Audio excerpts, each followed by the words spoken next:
Welcome to Byte-Sized Tech, where we blend casual conversations with insightful discussions on the latest in technology and gadgets. Today, we're going to sift through some really impactful tech stories happening right now. We'll trace innovation from, the massive, almost invisible engines of AI reshaping things, all the way down to the gadgets in our hands, and even some practical tips for managing our digital lives. I'm really curious to see how this all connects for you. Definitely. And this deep dive, well, it's designed to give you a quick but pretty comprehensive look at what's really important in tech right now. Wow. We'll bring you some surprising facts, I think, and some actionable insights you can actually use. Okay, great.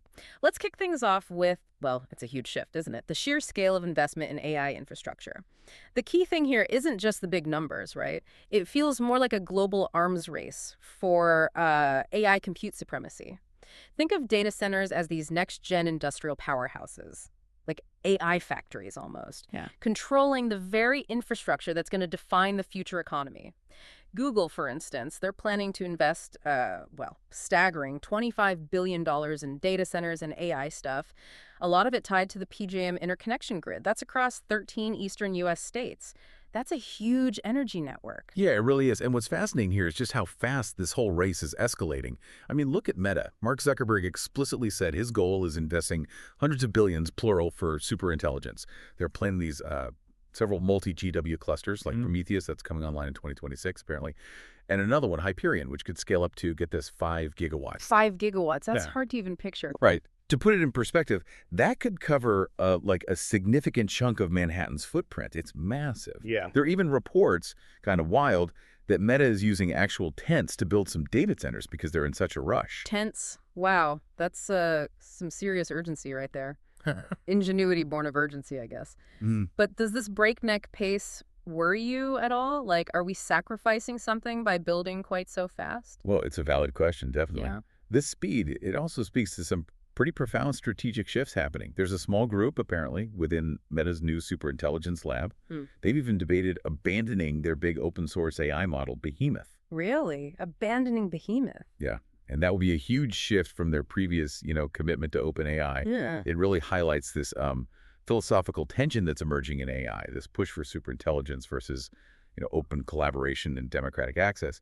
The decision there could really shape how AI develops for decades. It's a big deal. That is a huge potential shift in approach. Well.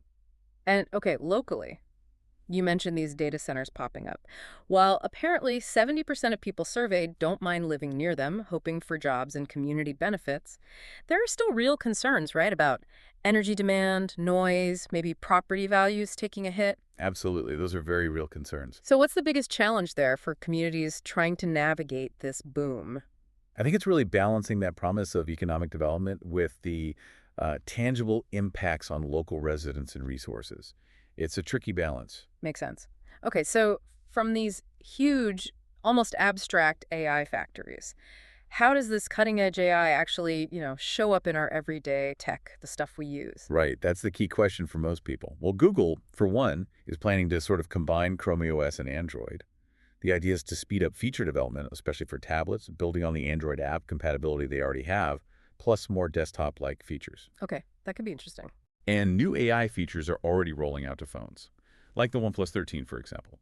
Things like AI voice scribe to summarize calls, AI call assistant for real-time translation during a call, and even AI photo tools like AI Best Face 2.0. It fixes faces in group shots, apparently, and AI Reframe suggests creative ways to crop photos. Okay, some of those sound genuinely useful. The call summary one, maybe? And then if you're looking for something a bit more out there, Elon Musk's Grok now has interactive AI companions for its Super Grok subscribers. Companions? Like what? Animated characters, including apparently a goth anime girl and a mood-shifting red panda. A goth anime girl AI. Okay.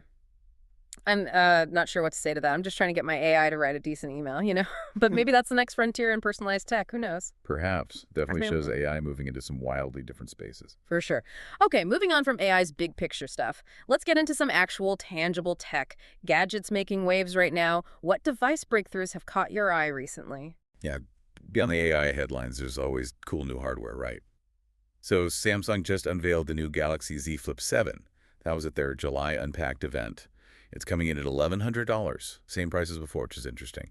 Slightly thinner design, redesigned cover screen. Okay, $1,100, that's still premium, but holding the price is good. How does it stack up against, say, the Motorola Razr? Good question. The Motorola Razr Ultra is pricier, $1,300, but it boasts, a 165 hertz refresh rate on both screens, three 50-megapixel cameras, which is impressive, and those unique materials like wood or Alcantara fabric.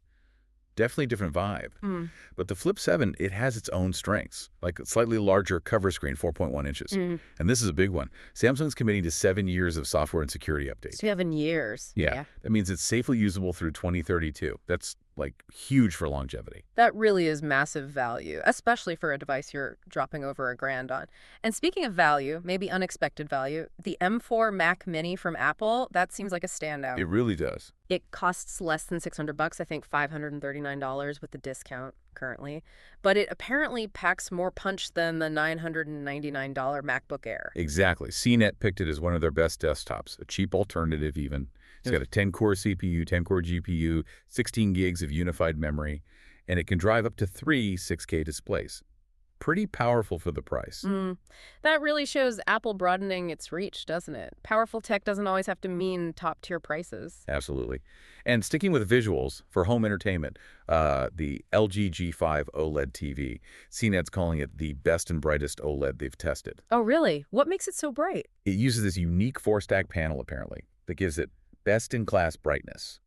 And that significantly enhances gaming. Like they mentioned playing Call of Duty Black Ops 6. You can see enemies hiding in murky doorways much better. Details are crisper. It's all about how the tech, improves the actual experience. Yeah, that makes a real difference in gaming.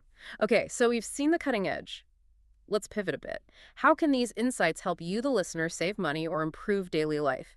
Let's talk tech that gives back. Good transition. Yeah. Because smart tech can definitely save you money. Right.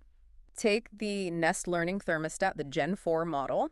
It's currently around $240, which is like 14% off. And that initial cost, it's an investment that can pay for itself. Google's own research suggests people save about 10–15% a year on energy bills. That averages out to, $130 to $145 a year. Exactly. One user even reported saving $10–15 a month in winter. Expect maybe $20 a month in summer. So yeah, it adds up. Totally. And it has those smart features, right? Automated eco modes, auto eco, adaptive eco, auto scheduling. Plus, you can get optional satellite sensors for more accurate temps based on where you actually are in the house. Mm-hmm. And you can often enroll in utility programs like Big Perks for extra savings, too.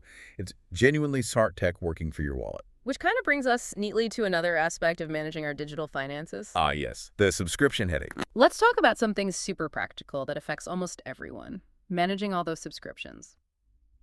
There was that Federal Trade Commission rule, the click-to-cancel rule. It aimed to make canceling as easy as signing up. Simple idea. Yeah, simple, yeah. But it got blocked on July 8th, just a week before it was supposed to take effect. Right. And the reason it was blocked, technically, was because the FTC apparently didn't do a required preliminary regulatory analysis. Procedural grounds. Okay, so there's a process argument there. There is. But the real-world impact, the reason the rule was needed, is that people spend, on average, over $1,000 a year on subscriptions. And they waste maybe around $200 a year on stuff they don't even want anymore. Because companies often make it really hard to cancel. Yeah, hiding buttons, making you call, sometimes even visit in person. It's frustrating. Incredibly frustrating. So the big question is, what can you actually do now to reclaim some of that money? What are the practical steps? Well, CNET had some good recommendations. First, audit your bank and credit card statements. Look for those recurring charges you don't recognize or need. Second, sometimes you just got to contact customer service directly. Annoying, but effective. Or you could use budgeting apps, like Rocket Money is one they mentioned. It can find subscriptions for free. Canceling them might require a paid tier, but one editor apparently saved $400 in just 15 minutes using it. $400 in 15 minutes. Okay, that's worth looking into. Definitely. And don't forget, you can often cancel subscriptions directly through your phone settings. Both Apple and Android have ways to manage them in there. Good tips. So you do have options, even without the rule. Okay. We've covered a lot, from massive AI to saving money on subs.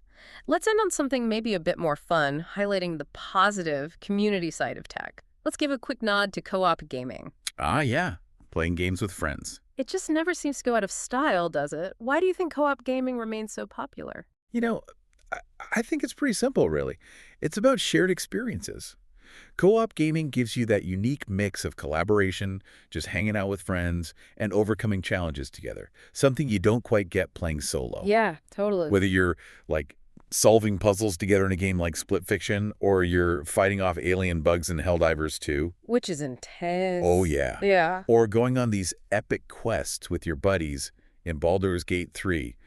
Those shared wins, even the shared fails sometimes, they create real memories, real bonds. It's about real-time connection, achieving something collectively. It just reminds us that tech can be a really powerful tool for bringing people together. Well said. A great note to end on. Thanks for tuning in to Byte-Sized Tech. If you enjoyed the deep dive, like, comment, share, and subscribe for more fun tech discussions. And as these tech giants race to build the future, maybe just consider how all these advancements, from the huge AI stuff down to the gadgets and even the financial tools, are quietly reshaping your own digital world. And hopefully giving you a bit more control over your tech and, yeah, your wallet too.